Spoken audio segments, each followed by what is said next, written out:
Hello everyone. ఇవాళ మనతో పాటు ఉన్నారు creative director and political analyst Geeta Krishna గారు. వారితో మాట్లాడదాం. Hello sir. హాయ్. సార్, ఇప్పుడు బాగా ట్రెండింగ్ అయిపోయిన డైలాగ్ ఒకటి ఉంది. వర్రాకి వర్మకి తేడా ఏంటి? ఇద్దరు ప్యాంట్లు వేసుకుంటారు, ఇద్దరు షర్ట్లు వేసుకుంటున్నారు. మరి లోపల ఏముందని తెలియదు నాకు. సో బట్ వాళ్ళిద్దరు మగవాళ్ళ కదా అనేది తెలియట్లేదు. ఒకటేమో జగన్ డబ్బులు ఇస్తే, ఒకటేటి ఇద్దరు జగన్ డబ్బులు ఇస్తే ఒకటి సినిమాలు తీస్తాడు, అది 2 ఆడవయ్యి. ఒకటి వచ్చి డబ్బులు ఇస్తేనేమో అమ్మ నా బూతులు తిడతాడు.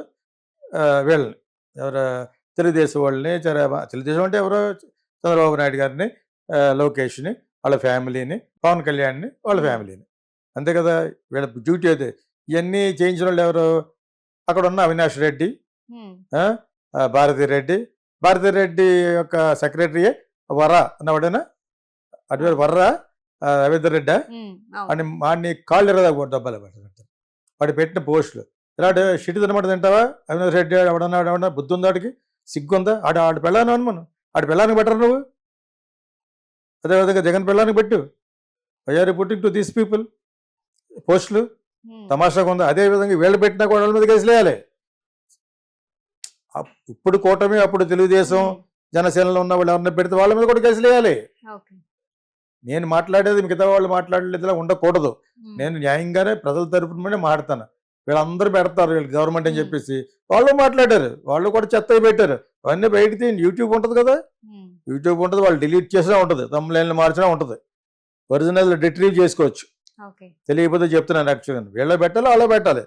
అప్పుడు కోర్టు జడ్జి గారు చూస్తారు. ఇప్పుడు ఏదో డిఎస్పి పోలీసు సరిగ్గా మాట్లాడలేదని మన ఎవరో పవన్ కళ్యాణ్ అన్నాడని చెప్పేసి కొంచెం ఎక్కువ రియాక్ట్ అవుతారు. అది చూసిన ఎవడన్నా అంటాడు వీళ్ళని అసలు అక్కడికక్కడ కాల్చి చంపేయాలన్నాడు ఆయన ఎవరో పోలీస్ ఆఫీసర్. అంత ఘోరంగా ఉంటుంది. నేను కూడా అవన్నీ చూసిన తర్వాత మీరు అంతకుముందు చూడలేదా అంటే, నిజంగా అంతకుముందు అన్ని ఎలా చూస్తాను నేను. వాళ్ళకంటే ఒక నిఘా ఉంటుంది తెలుగుదేశానికి, జనసేనకని. నేనైతే ఏం చెప్పినవి కాకుండా నాకు తటస్థ బండి 2-3 చూస్తాను. అందుకని అన్నీ చూసేస్తాను, నాకు వేరే పని లేదటి. ఇదే పెద్ద అరువు ఇలా చెప్పడం. బట్ ఆ విధంగా ఇవన్నీ బయటపడుతున్నాయి కాబట్టి ఇంత ఘోరంగా అన్నాడు. ఆ పోసాని గారు అన్న మాటలే అంత ఘోరంగా అన్న సంగతి తెలియదు నాకు. రే ఎదవా ఎవడ రెడీ గాలి గోలుకి చంద్రబాబు నాయుడు ఫ్యామిలీ కాలు గోలికిని వీళ్ళెవరు కూడా ఎన్న పెట్టోళ్ళు అందరూ కూడా దొంగ చెత్తనా నెలకు 10,000 పడేది చేస్తారు. చెత్తనా ఈడ్చది ఏగానే ఉండదు. ఇప్పుడు రవీంద్ర అంటే వర్ర రవీంద్ర రెడ్డి పాతాడు కొట్టాలి, మళ్ళీ అన్ని కొట్టాలి. వర్మ ఎటువంటి పోస్టులు పెట్టాడో నేను నిజంగా చూడలేదు. అతను ఈజ్ ఎ ఫిల్మ్ మేకర్గా బ్యాడ్ మూవీస్ తీసాడు, మీ క్యారెక్టర్స్ అసాసినేట్ చేసాడు విజువల్ మీడియా ద్వారానే, అది తెలుసు నాకు. అలాగైనప్పుడు మీరు సెన్సార్లో అబ్జెక్షన్ పెట్టి సుప్రీంకోర్టుకి వెళ్ళాలి. వెళ్ళారు, అయినా కూడా రిలీజ్ చేశారు కొన్ని కట్స్ ఇచ్చి. కమ్మ రాజ్యంలో కడప రేట్లు, పొంగు రాజ్యంలో ఆర్డర్ రేట్లు, టైటిల్ ఒకటి సరిపోయింది, లోపల సరిగ్గా చూపించాలి. నేను ఆ సినిమాలు ఏం చూడను, చూస్తే ఉన్నది పొడైపోద్ది, చిప్పు దొబ్బేస్తుంది. అర్థమైందా? అంచేది అన్ని సినిమాలు చూడండి నేను. మిగతా రేపు పొద్దుపూట అడగబోయే సినిమాలు కొంచెం చెప్తాను నేను ఎన్ని నిమిషాలు చూశాను. అన్నీ చూసేస్తా బ్రెయిన్ దెబ్బైపోద్ది. As I grow I should keep only good మంచిగా ఉండాలి అందులోను. మరో అంటే మీ అందరూ కూడా చెప్తున్నాను, మరి చెత్తంతా లోపల పెట్టేస్తాం అనుకో కుప్పతోటలా ఉంటుంది, కార్పొరేషన్ కుప్పతోట ఉంటుంది, అలా ఉంటుంది నిండిపోయి ఈ బిస్లరీ వాటర్ వేస్ట్ బాటిల్ తోటి. సో వర్మని ఎందుకు పెడతారు? మొన్న చెప్పిన దాంట్లో వర్మది మీద మటుకు పోస్టులకు అతనిలాగే ఎవరు వర్రాగాడిలాగే డిఫరెన్స్ అడిగేవాడు చెప్తున్నాను.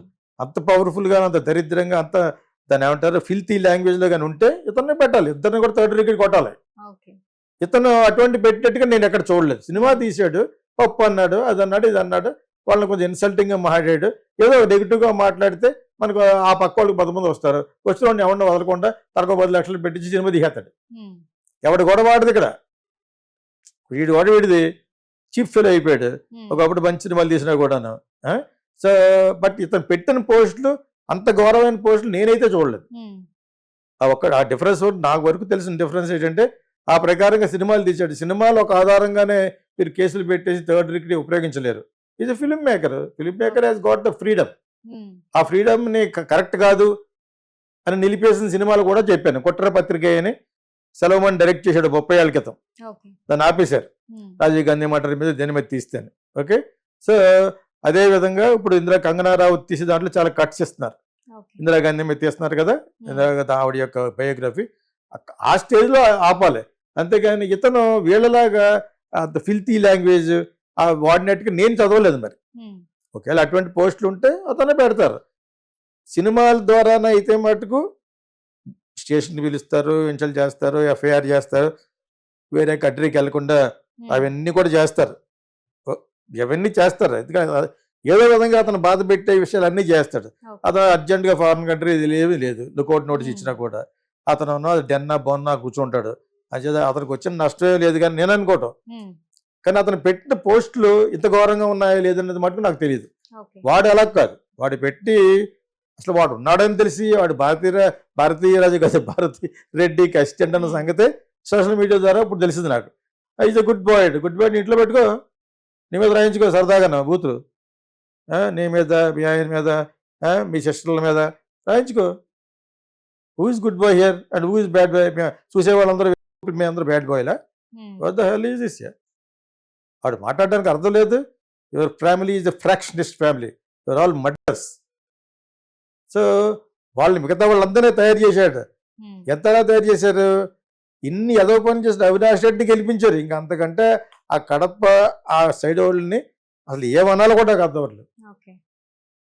ఇన్ని తప్పులు చేసి ఒక పక్కన ఈ వీడియో నాకు చేతికి గొడవలు ఇచ్చాడు వెళ్ళమన్నాడు అన్నా కూడా వాడిని ఎంపీగా ఇలా గెలిపించారంటే ఉమ్, అసలు దానికి అసలు ఎక్కడున్నాం మనం? మళ్ళీ దానివల్ల కమ్మరాజ్యంలో కడప రెడ్లు, ఉమ్, ఇది ఎలా ఉంది? అలా లేదే. ఫ్రాక్షన్ రెడ్డిల్లో అమాయకపు ఆంధ్ర ప్రజలని పెట్టాలి, ఓకే. అంతే కదా? ఉమ్, ఇంత ఉందో కడప. వాళ్ళు అసలు వాళ్ళని ఎవడో ఒక అన్నాడు ఒక ఒక దాంట్లో, అది కూడా చెప్పేయాలి ఇప్పుడు. పాలిగళ్ళు అట వీళ్ళు, ఉమ్, ఫ్రాక్షనిస్టులు పాలిగళ్ళు అంటారట. అతను చాలా మంచి జర్నలిస్ట్, ఒక ఛానల్లో చెప్తూ ఉంటాడు అనమాట. సో పాలిగాళ్ళని ఎందుకంటారు? జగన్న వాళ్ళ తాతగారి నుంచి మాట్లాడారు ఉమ్, ఫ్రాక్షనిస్టులు. ఇప్పుడైనా జగన్ ఎలాగ రికమెండ్ అయ్యి రిగ్రెట్ అవ్వాలి. ఈ సోషల్ మీడియాలో పెట్టడం తప్పు కరెక్ట్గానే వాళ్ళని శిక్షించండి. అదేవిధంగా మీ పక్క వాళ్ళు కూడా ఉన్నారు, వాళ్ళని కూడా శిక్షించండి అంటే చాలా హుందాగా ఉండేది. ఓకే. అలాగ అనుకుంటా నేను మళ్ళా వస్తాను చేస్తాను ఈ చేస్తా ఏడు చేసేది బొంగు నువ్వు. ఎప్పుడు ఇలాగ ఉంటుంది గవర్నమెంట్? ఇంకా పుట్టుకొస్తారు డిఫరెంట్ పీపుల్. ఉమ్, సో హిస్టరీలో జరిగిన బ్యాడ్ రిపీట్ కాకూడదు. ఉమ్, అలాగట్లా అతనికి ఇప్పటికే రాలేదు. అతను is not a human being, అతను మనిషి కాదు అతను. ఉమ్, సో అదేవిధంగా ఈ పక్కన ఉన్నారు, ఈ పక్కన పోని శ్రీ వైష్ణవులు చాలా మంచి వాళ్ళు అంటే కూటమిలో పర్లేదు, ఇక్కడ అదే జరుగుతుంది. ఉమ్, ఇక్కడ ఎలా ఉంటేనే కరెక్ట్ అని ఒక గట్టి నమ్మకం వీళ్ళకి. అంచేత కూటమి కాదు అప్పుడు అంతకుముందు ఉన్న ఉమ్, వాళ్ళు చేసినవి కూడా బయటికి పెట్టుకుని వీళ్ళు పెట్టాలి. కానీ మేము వచ్చిన తర్వాత మళ్ళీ కక్ష తీసుకుంటాం అంటలో నీ యొక్క మూర్ఖత్వపు, నీ విషపూరితపు మైండ్ అర్థమవుతుంది జగన్ది. జగన్ ఏంటి, భరతిరెడ్డి ఏంటి, అవినాష్ రెడ్డి ఏంటి, దేర్ ఆల్ అడే సజ్జలారు అన్నవాడు ఎవడు ఆడి కొడుకు. మేము ఒకసారి అడ్వైజ్ ఇచ్చి మీరు రాంగ్లో వెళ్తున్నారని చెప్పడానికి ఒకసారి చెప్పాను ఆల్రెడీ ఉమ్, 3-4 months బ్యాక్, ఇప్పుడు ఎలక్షన్ ముందు. వాళ్ళు లైన్లో రావట్లేదు అని చూస్తున్నాడు ఎవడో సజ్జల. ఉమ్, నేనేం చేయాలి నిన్న సుప్పెడ్ మంచి చేయాలనుకో దాంట్లో I'm citizen of India and also water in Andhra what ever it is. Okay. I'm a fellow being um, in Andhra and I'm responsible film maker. జవాబు చెప్పాను నువ్వు. ఈడొకడు అక్కడ కృష్ణమోహన్ ఇద్దరు ఉన్నారు. ఉమ్, ఎవడో ఒక కృష్ణమోహన్ గడికి ఇచ్చారు గట్టిగాను, కృష్ణమోహన్ రెడ్డి అన్నవాడు. వాడి పాత్రధారే, ఓకే. వాడు వెనకాల చెప్తూ ఉంటాడు అనమాట. వీళ్ళంతా కలిసి జగన్ని ఒక స్పైన్లెస్ ఇడియట్ గా చేశారు. Um, criminal, not idiot. If is just an idiot పర్లేదు, ఈజ్ ఎ క్రిమినల్. ఉమ్, ఇడియోసిటీతో ఉన్న క్రిమినల్, మూర్ఖత్వంతో ఉన్న క్రిమినల్ అతను. జిల్లాంధ్రనే ఇదే ప్రపంచం అంతా ఇదే అనుకున్నాడు జయలలిత గారు అనమాట. ఉమ్, ఒక 16 ఆఫీసులు కట్టేసుకుని ఎవడ బాబు సభను కొట్టావు? What is your property before, what is now? Um, that is applicable Chandrababu Naidu also, okay. Including Pavan Kalyan also. ఇంతలా ట్రాన్స్పరెంట్గా ఉండి ప్రజలు అడగగలిగితేనే మీకు మంచి ప్రభుత్వం వస్తుంది. ఉమ్, 4 పెడతారు, ఈడు మొత్తం ఇలాగ నేస్తున్నట్టు ఇలాగ అనకూడదు. వాడు ఎవడో నా కమ్యూనిటీ అంటున్నాడట, దుబాయ్ ఫోన్ చేసి ఆయన అన్నీ డైరెక్ట్గా చెప్పేస్తాడు. మరి అది చెప్పాలరా, ఎలా చెప్పాలి? కాకపోతే చెప్పకూడదా? ఉమ్, వాడు ఎవడో ఆ కమ్యూనిటీ ఒకటే దుబాయ్లో వాడితో మాట్లాడుకుని బాబాయ్ ఆయన అసలు చేస్తాను కాపు డైరెక్ట్గా మాట్లాడేస్తాడు. ఉమ్, ఎలా మాట్లాడాలి? అబద్ధం మాట్లాడాలా?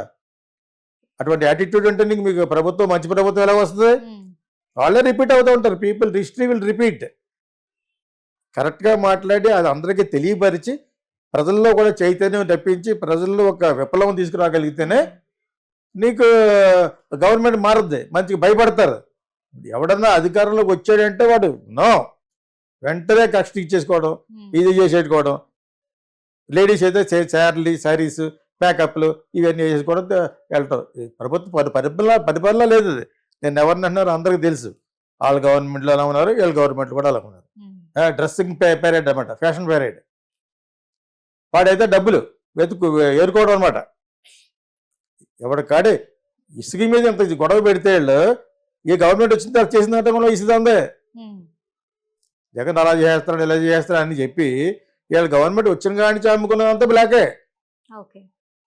అర్థమైంది ఇప్పుడు నీకు? So that is the condition. ఈ కండిషన్